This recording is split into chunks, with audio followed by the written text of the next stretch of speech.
Hey guys, आपको welcome है मेरे channel techno smart. Stock market में इन्वेस्ट करना बिल्कुल वैसा ही है जैसे बच्चों के लिए स्कूल या कॉलेज का पहला दिन।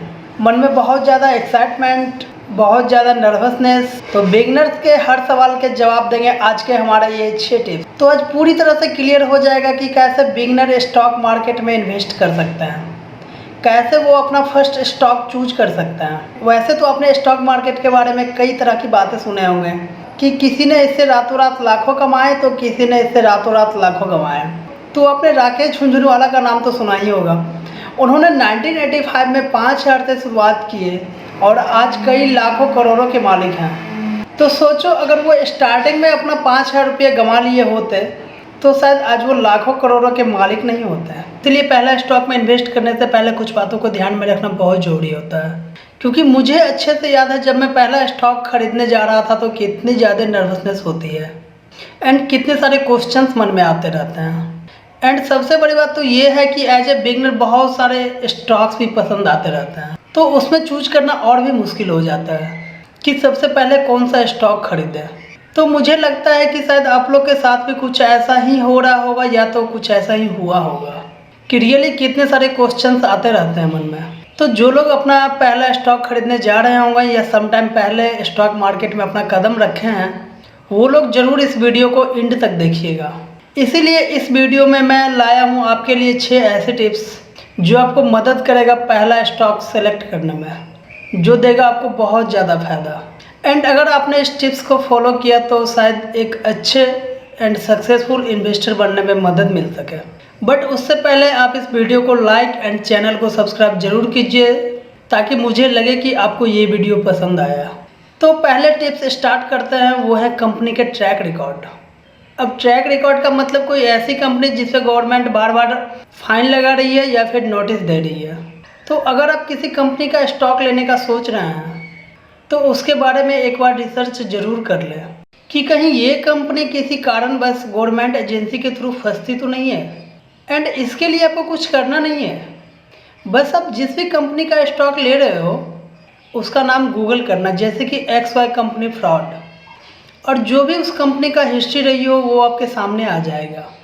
एंड हमेशा इस बात का ध्यान रखिए कि अगर कोई एक गलती आपको पकड़ में आई है तो डेफिनेटली 4-5 ऐसी गलतियां अगर आपको पकड़ में नहीं भी आई है जो कभी ना कभी पकड़ में आएगी ही। बट हाँ, जो भी क्वालिटीज कंपनी रहती है वो हमेशा कंट्रोवर्सी फ्री रहती है। अब ये तो रही केवल कंपनी के ट्रैक रिकॉर्ड की बात। अब बात करते हैं कंपनी चलाने वालों की ट्रैक रिकॉर्ड की बात, यानी कि मैनेजमेंट के ट्रैक रिकॉर्ड की बात। अगर आप किसी कंपनी में इन्वेस्ट कर रहे हैं और आपको ये डर सता रहा है कि कहीं कल को ये कंपनी बंद हो गई तो, कहीं कल को मेरे पैसे लेके भाग गए तो, इसलिए इन सब प्रॉब्लम से बचने के लिए मेनली बिगनर बहुत ज़्यादा रिपोर्टेड कंपनी ही चुने जिसके बारे में हम आप कई वर्षों से सुनते आ रहे हैं। तो ऐसे में आपका पैसा भी सुरक्षित रहेगा। अब तीसरा पॉइंट हम एक एग्जाम्पल से समझते हैं। सपोज कीजिए आपके पास 2 बिजनेस में पार्टनर बनने का मौका मिल रहा है। अब एक बिजनेस है जिसका अच्छा खासा प्रॉफिट भी है और उस बिजनेस पे कर्ज भी बहुत कम है। एंड वही दूसरा बिजनेस है जिसका प्रॉफिट तो अच्छा खासा है लेकिन उस पर कर्ज बहुत ज़्यादा है। तो कल को अगर आप उस कंपनी के पार्टनर बन रहे हैं तो क्या पता कि वो कर्ज कहीं आपको ही ना चुकाना पड़े। तो अब आप बताएं कि आप किस कंपनी का पार्टनर बनना पसंद करेंगे। तो ज़्यादातर लोग जिस कंपनी पे कर्ज नहीं है उसे पसंद करेंगे, क्योंकि बात पर्सनल लाइफ की हो या फिर बिजनेस की, जब तक सर पे कर्ज है तब तक टेंशन बनी ही रहती है। तो चाहे स्टॉक मार्केट हो या फिर पर्सनल लाइफ, ज़्यादा कर्ज वाली कंपनी से दूर ही रहें, क्योंकि जितना डेट फ्री कंपनी होगा उतना ही दिवालिया होने की चांस कम होगी। जितना कम डेट आपका इन्वेस्ट उतना ही बेस्ट। चौथी चीज़, मनी स्टॉक पे जाकर जरूर देख लीजिए कि जो स्टॉक आपको पसंद आ रहा है उसका सेल प्लस प्रॉफिट दोनों ग्रो कर रही हो, क्योंकि ये दोनों का बढ़ना काफ़ी ज़रूरी है। क्योंकि कोई एक बढ़ रही है वो काफ़ी नहीं है। जैसे कि केवल सेल्स बढ़ रही हो और प्रॉफिट नहीं बढ़ रही हो तो ये ज़्यादा अच्छी बात नहीं है। तो इससे क्या पता चलता है कि कंपनी प्रॉफिट ना बढ़ा के केवल अपने सेल्स बढ़ाने पे ही ध्यान दे रही है। तो देखिए, बिना मुनाफे या कम मुनाफे के तो सेल्स कोई भी बढ़ा सकते हैं, बट सबसे बड़ी और महान कंपनी वो बन पाते हैं जो अपने सेल्स के साथ साथ मुनाफे भी बढ़ाते हैं। क्योंकि प्रॉफिट कम करके तो कोई भी सेल्स बढ़ा सकता है, इसमें कौन सी बड़ी बात है। तो एज ए बिगनर इस बात का ध्यान रख के ही एक कोई भी स्टॉक सेलेक्ट करें। अब पांचवा इंपॉर्टेंट पॉइंट आता है कि रिटर्न ऑन कैपिटल। देखिए, अब कोई ऐसा बिजनेस होता है जिसमें खूब मार्जिन होता है। जैसे आपने कोई 100 रुपये का सामान बेचा और उसमें आपको 20 रुपये प्रॉफिट हो गए हों, मतलब कि 20% मार्जिन। तो ये देखने से लगता है कि ये तो हाई मार्जिन बिजनेस है, लेकिन केवल हाई मार्जिन बिजनेस होना काफ़ी नहीं है। किसी भी बिजनेस में पैसा लगा कितना, मतलब कोई भी बिजनेस सेटअप करने में कितना खर्च आया और उस पैसे में कितना मुझे रिटर्न आया, क्योंकि मार्जिन ओनली सेल्स पे डिपेंड करता है, उस पर कोई फिक्स्ड कॉस्ट इंक्लूड नहीं होता है। तो जैसे सपोज कीजिए आपने मोबाइल फ़ोन का एक बहुत बड़ा सा प्लान डाला, तो जो नेट प्रॉफिट मार्जिन है वो आपको किस चीज़ पे दिखेगा कि कितने रुपये में आपने सेल की एक मोबाइल फ़ोन, और उसके पीछे प्लांट चलाने के खर्चे, raw material costing, labour costing, ये सब देने के बाद कितना बचा, वो आपका मार्जिन हो गया। अब मेनली ये देखना है कि मेरा टोटल पैसा लगा कितना, प्लांट सेटअप से लेके material costing, labour costing, etc, इन सब में कितना खर्च हुआ और कितना मेरा प्रॉफिट आया।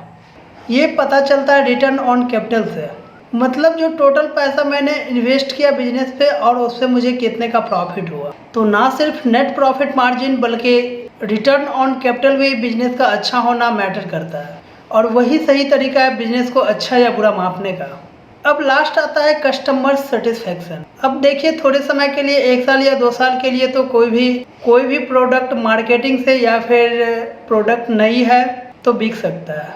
तो वहीं अब उस नीड में इम्प्रेस होके तो वो शेयर नहीं खरीद रहे हैं। तो ये जांचने के लिए कि लंबे समय तक उस कंपनी के प्रोडक्ट पॉपुलर होंगे कि नहीं, लंबे समय तक वो प्रोडक्ट मार्केट में बिकेंगे कि नहीं, इसके लिए जरूरी है कि आप कस्टमर सेटिस्फेक्शन को जानें। ये कैसे जानेंगे? एंड ये जानने का सबसे अच्छा तरीका है कि जो प्रोडक्ट आप खुद यूज कर रहे हैं, ताकि आप खुद एज ए कस्टमर रिव्यू कर सकें।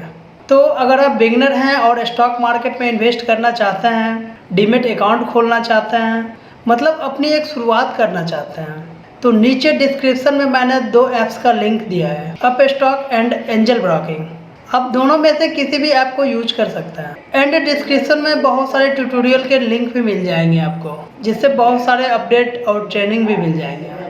सो go and start the financial journey, go and start the knowledge journey. तो फिर मिलेंगे अगले वीडियो में, तब तक खुश रहिए, खुशियाँ बांटते रहिए।